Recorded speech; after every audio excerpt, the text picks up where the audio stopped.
So first of all अगर आपने हमारी लास्ट वीडियो मिस कर दी है so go and check it out.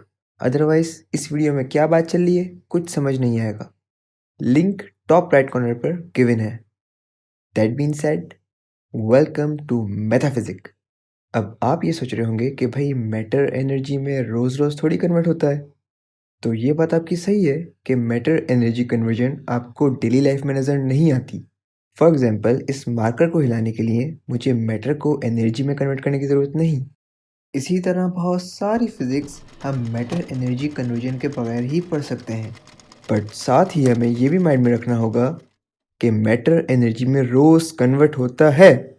For example आपके घर में इलेक्ट्रिसिटी आ रही है। इलेक्ट्रिसिटी के लिए huge amount of electrical energy आपकी सिटी के बाहर पावर प्लांट के अंदर न्यूक्लियर एक्सप्लोजन के थ्रू मैटर को एनर्जी में कन्वर्ट करने के बाद ऑब्टेन की जाती है। इनफैक्ट सन में तो हर एक सेकंड में 4,300 मिलियन किलोग्राम मैटर एनर्जी में कन्वर्ट हो रहा है। और सन जैसे मिलियंस ऑफ स्टार्स सिर्फ हमारी गैलेक्सी में मौजूद हैं।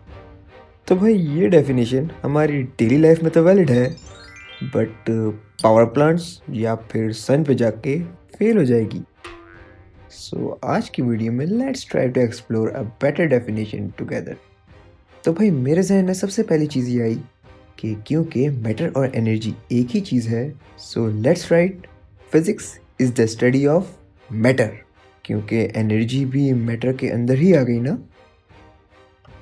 मगर हम इतनी जल्दी सेटिस्फाई होने वालों में से तो है नहीं। सो मैं पहुंच गया गूगल भैया के पास। Definition of physics. अब गूगल भैया फिजिक्स की डेफिनेशन दे रहे हैं।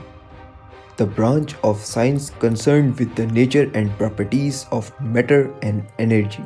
व्हाट? यहाँ भी मैटर और एनर्जी की बात हो रही है। इट मीन्स क्या वो पहले वाली डेफिनेशन सही थी? बट वेट, अगर आप थोड़ा सा नीचे आए, so look what is the best definition of physics. तो भाई यहाँ लिखा है physics, science that deals with the structure of matter and interaction between the fundamental constituents of the observable universe. आपने नोटिस किया यहाँ पे कहीं भी एनर्जी की बात नहीं आ रही। वाओ, इट मीन्स जो हमने खुद डेफिनेशन बनाई थी वो सही है। I mean physics is the study of matter. अभी थोड़ी सी तसल्ली हुई थी कि दिमाग में एक और सवाल आ गया कि भाई अगर मान लें physics is the study of matter, तो फिर एंटी मैटर का क्या? वो भी तो हम फिजिक्स में ही पढ़ते हैं। बट फिजिसिस्ट कहते हैं कि क्योंकि एंटी मैटर का बिहेवियर और प्रॉपर्टीज बिल्कुल मैटर जैसा ही है, सो इनको भी मैटर में इंक्लूड किया जा सकता है, although they are antimatter. चलिए ओके, मान लिया। But 25% of our known universe is dark matter. अब आप कहेंगे कि भाई इसमें क्या मसला है? Dark matter is matter of course. बस सही है। I mean mystery solved. Well, dark matter के बारे में मुझे ज़्यादा कुछ तो नहीं पता, बट इतना ज़रूर पता है कि डार्क मैटर के बारे में किसी को भी ज़्यादा कुछ नहीं पता। इनफैक्ट डार्क मैटर से रिलेटेड प्रेजेंट इंफॉर्मेशन हमारे पास इतनी कम है कि फ़िलहाल इसको मैटर कहना भी दुरुस्त नहीं। और ये बात मैं नहीं कह रहा, ये हमारे टायसन भैया कह रहे हैं। आप खुद देख लें। It's really dark gravity. Actually, we shouldn't call it anything. We should call it Fred. Something that has no meaning because we don't know what it is to call it. Complete video का link description में given है। मगर अभी भी मेरे ख्याल से ये कोई बड़ा मसला नहीं है, क्योंकि इतना बड़ा यूनिवर्स है, इसमें से अगर हमें 25% नहीं भी पता, so what a big deal. मगर रियल प्रॉब्लम ये है कि बाकी 70% of our known universe is dark energy. और डार्क एनर्जी की इंफॉर्मेशन हमारे पास डार्क मैटर से भी कम है। बाकी बचता है हमारे पास ओनली 5%। और सारा का सारा मैटर इसी मुन्ने से हिस्से में आता है, including all the stars, galaxies, planets, supernova, black holes, magnetars, everything including energy. अब फिर से आए इस डेफिनेशन पे। अगर हम फिजिक्स को स्टडी ऑफ मैटर ले लें, तो बाकी ये 95% कहाँ पड़ेंगे? इसका मतलब जो बेस्ट डेफिनेशन थी वो भी गलत है? अरे नहीं भाई, ये कब कहा मैंने? एक्चुअली हमने इस डेफिनेशन को गौर से पढ़ा नहीं अभी तक। तो भाई ये डेफिनेशन कहती है, physics is the science that deals with the structure of matter and the interaction between the fundamental constituents of the observable universe. यहाँ पे ये फंडामेंटल कंस्टिट्यूएंट्स बहुत ही पावरफुल वर्ड है। फंडामेंटल मतलब बुनियादी या बेसिक, और कंस्टिट्यूएंट मतलब अज्जा या पार्ट्स। इट मीन्स बुनियादी अज्जा या बेसिक पार्ट्स, मगर किस चीज़ के? Of the observable universe. Observable universe के बेसिक पार्ट्स, चाहे वो एंटी मैटर हो, डार्क एनर्जी हो या डार्क मैटर हो, फिजिक्स इन सब को डील करती है। और सिर्फ यही नहीं, ये सब एक दूसरे से आपस में कैसे इंटरेक्ट करते हैं, इसको भी फिजिक्स डील करती है।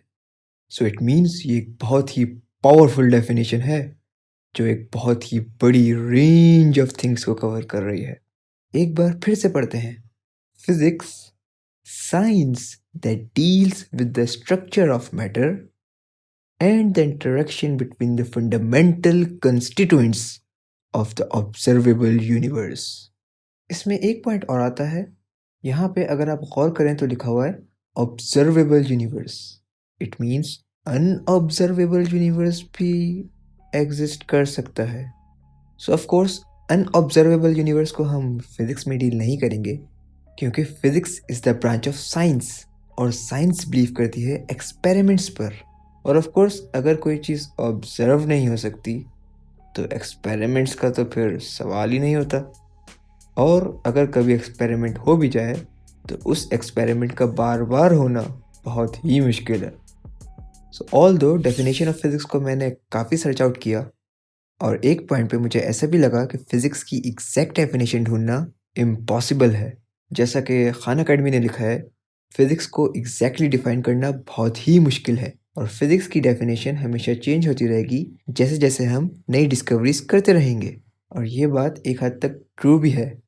इवन कुछ सीनियर टीचर्स से मैंने इस बारे में डिस्कस किया तो उनका भी यही नज़रिया था। बट पर्सनली स्पीकिंग, जब मुझे ये डेफिनेशन समझ आई, so I am quite satisfied with this definition.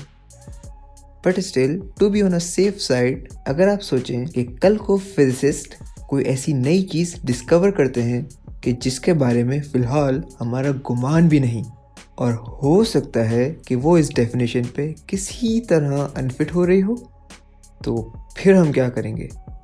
For example, आजकल हम फिज़िक्स में स्पेस और टाइम के बारे में भी तो पढ़ते हैं। ओह शुक्र, वो भी हमारे पास फंडामेंटल कंस्टिट्यूएंट्स में ही इंक्लूड हो रहे हैं, क्योंकि भाई स्पेस और टाइम ऑब्जर्वेबल यूनिवर्स का ही पार्ट हैं। But still you get the point. तो इसीलिए अगर आप गौर से देखें तो यहाँ पे आगे इन्होंने एक और डेफिनेशन दी है, और यहाँ इन्होंने लिखा है, in the broadest sense physics is concerned with all aspects of nature. यानी कि नेचर में कुछ भी हो जाए, फिजिक्स उससे डील करेगी on both the macroscopic and सब माइक्रोस्कोपिक लेवल्स। भले वो चीज़ बड़े लेवल पे हो या फिर बहुत ही टाइनी लेवल पे, अब इसमें सब कुछ आ जाता है। And by the way, physics Greek word physikos से ड्राइव हुआ है, जिसका खुद का मतलब होता है नेचुरल। ये डेफिनेशन थोड़ी सी कंट्रोवर्शियल है, क्योंकि बहुत सारे लोग बोलते हैं नेवर नहीं, science is the study of nature not physics. Well, कुछ दिनों पहले तक मैं भी यही समझता था, बट अब मुझे पता चला कि science is not only about the study of nature. इस पे बात करेंगे नेक्स्ट वीडियो में। Till then, Keep asking questions.